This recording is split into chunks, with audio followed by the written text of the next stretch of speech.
Well, hello, everyone, and Happy New Year. I assume you'll be listening to this on the 1st of January of 2025. I'm recording it on New Year's Eve. Excited to watch some of these bowl games. Been digging into the Bengals, all that good stuff. Probably going to be a quickie today, and I know some of you don't love the stats-driven stuff. Some of you love it. Well, those of you that don't love it, well, such is life. I'm just going to try to paint a picture of Bengals prep. You know, they're playing on Saturday, so I'm going to get ahead of this a little bit. We know that the Steelers will know the fate, or we'll know the outcome of Ravens-Browns when kickoff happens, so maybe you'll be playing for the 5 seed versus 6 seed. That's the most likely scenario. I just saw today that the Ravens are 18.5 point favorites, 18.5 against the Browns, which is bonkers, but maybe the Browns play Winston with as bad as DTR's been, and if they do, you always have a puncher's chance with Winston, as the Steelers found out, as the Ravens found out earlier this year. So, a couple things. I just want to kind of introduce you to where the Bengals are at. Similar to the last time around, but the defense is doing some better things. Burrow's been unbelievably good. I think Chase Brown, their best running back, who gets all the carries, is going to miss this game. So that's a positive, situation for the Steelers, which also means I think Burrow's just going to throw it 1,000 times. That it could be death by 1,000 paper cuts. Couple big picture items here. Steelers have outscored their opponents by 35 points, but over this 3-game losing streak, they're minus 50. Ugh. That's just the second time in 35 years that the Steelers had minus 50 or worse point differential in a 3-game stretch. Brutal. Bengals are plus 36 for the year, and they're plus 41, though, over their last 4 games. Over this 4-game winning streak, they've outscored their opponents by 41 points. So these streaks, albeit against much, much different competition, are really, really, really trending the Bengals' way. I mean, they have a 4-game winning streak where they're outscoring their opponent by 10-plus points a game. Steelers are quite the opposite, as you know. This is concerning. And I already know what the comment section is going to be, and there's validity to it. And it's going to be very anti-Tomlin, I'm sure, whenever you hear this. But the Steelers have a 3 or more game losing streak. Okay, 3 games or more losing streak in 5 of the last 7 years after Thanksgiving. Late in the year, but you lose 3 in a row or more, 5 out of 7 years. Ooh, I mean, it's hard to get around. It's brutal. Wanted to talk a little bit about time of possession, because I think that is an absolute key to the rest of this NFL season for the Steelers, however long it lasts. They have to win time of possession. The defense has been on the field way too much. So for the year, the Steelers are at 31-20. But over the past 3 games, they're at 26-21. Yuck. When they did play last time, they held the ball for over 31 minutes, though. But last week, it was an overtime game, so this is a little skewed. Cincinnati held the ball for 41-56. Now, the Broncos were at 26-57, but that's still 15 minutes more of time of possession for Cincinnati than their opponent. And they're right around mid. They're 3 seconds over the median. They're at 30-03.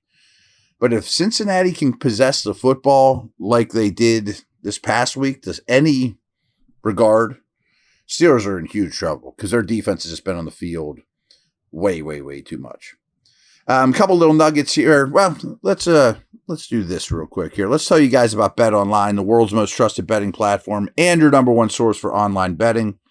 From the earliest odds to in-game live betting, Bet Online provides you with all the action and the ability to watch the games as they happen.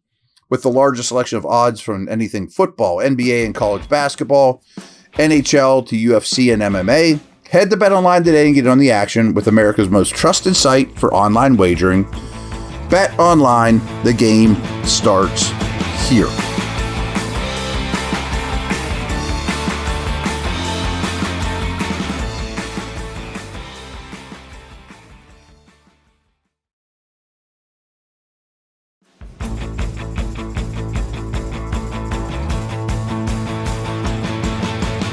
just some other things just to kind of touch up on this matchup here. Steelers are still first in the league in their usage of 13 personnel. I don't think that's going to go away, and I'm a fan. Only the Eagles, Ravens, and Packers are throwing the ball at a lower rate than the Steelers. They're at yards per play. Steelers are at 5.1. But when they played last time, they produced 7.9 yards per play against the Bengals in Cincinnati. But they're at just 4.8 over these past 3 games. Yuck. The Bengals defense, though, allows 5.6 yards per play. But it's been a little better lately. Over the last 3, it's down to 5.2 for them. For where they're at, that's not so terrible. It really isn't. Now, I'm a big believer in this, that a first down or a touchdown, the Steelers create a first down or touchdown 69% of their drives. That's below average. League average is 71%. But the Bengals defense allows 76% of drives to end up in first downs or touchdowns. Only the Panthers and Jags are worse. So if you can keep putting the ball in the end zone, of course, obviously, or creating first downs, that time of possession thing could be in your favor. And that's, to me, is a massive, massive key. Here's another one that I'm going to hear some comments about Coach Tomlin, I'm sure, and their prep. But, hey, I'm just reading the numbers at this point. 18 straight opening drives for the Steelers without a touchdown. Ouch. We'll get into other details, but here's the last one I really wanted to talk about when the Steelers have the football is Wilson's numbers with and without Pickens. And I'm phrasing that wrong. When he throws to George Pickens, as opposed to throwing to anyone else, his first down and touchdown rate targeting Pickens is 42.3%. To not Pickens is 36.4%. That doesn't sound like a lot, but it's a lot. Trust me. Your explosive play rate, 25% of your targets to Pickens are explosive. 16.4% to anyone else, not explosive. Yards per attempt, Pickens, 10.3. People not named Pickens, 8.0. So that's a lot. He is really, really important. And it also makes me think, what if they had someone similar to Pickens? Another receiver. Higgins and Chase. They're the best pairing in the league, of course, but All right. Speaking of how much the Steelers run the ball, only the Browns throw the ball at a higher rate than the Bengals. Yards per play again. Steelers give up 5.4. The Bengals did average 6.6 the first meeting, and they're at 5.8 for the season. But over the last 3 games, yeah, you guessed it, it's not great. The Steelers defense gives up 6.1 yards per play. This is a little nerdy, but they are first in the league in their usage of 0-2 personnel. You never hear that. And second in their usage of 0-3 personnel. But what the heck are you talking about, Williamson? The 0 is number of running backs on the field. So they're already at the very top of the league of not even putting a running back on the field. And that's when Chase Brown was healthy. Are we going to see a lot of snaps maybe without even a running back on the field and don't even hide their intentions of running the ball versus not?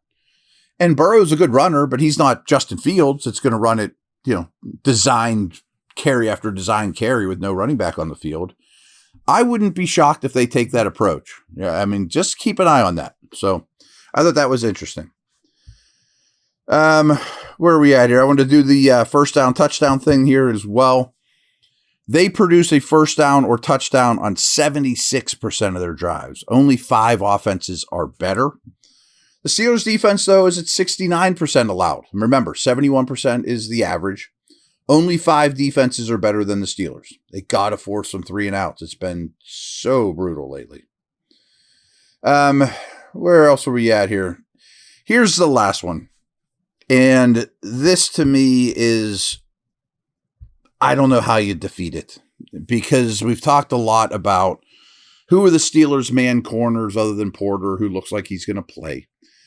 It was even suggested in yesterday's mailbag, what if you trot out Trice and kind of semi-bench Jackson? And I didn't shoot it down, because the Steelers are really getting abused by ball coming out quick. Now, Mahomes was unbelievable in this regard, but Joe Burrow leads all quarterbacks in completions and yards on passes under 2.5 seconds.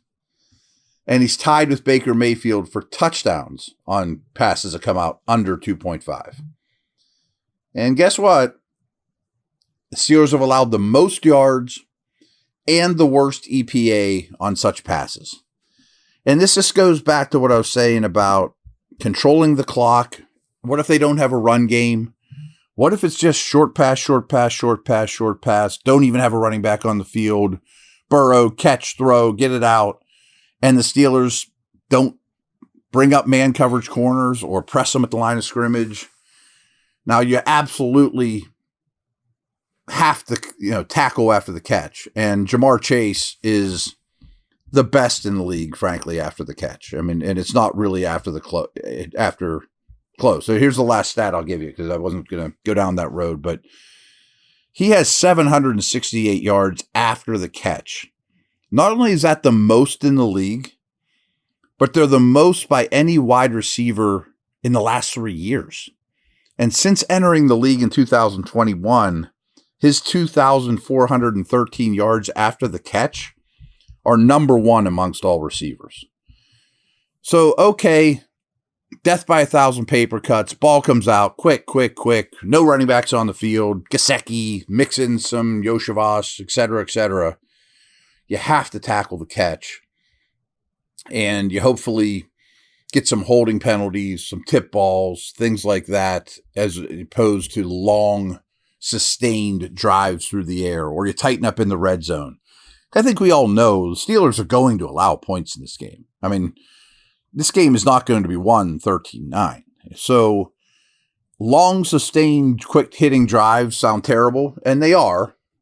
But if that still keeps them under 25 points, you'll take it all day long. You know what I mean? I'm not sure I explained that as well as I wanted to, but I think you get the drift. All right, and that's your first look at Week 18 Steelers-Bengals. And again, Happy New Year, everyone. Take care.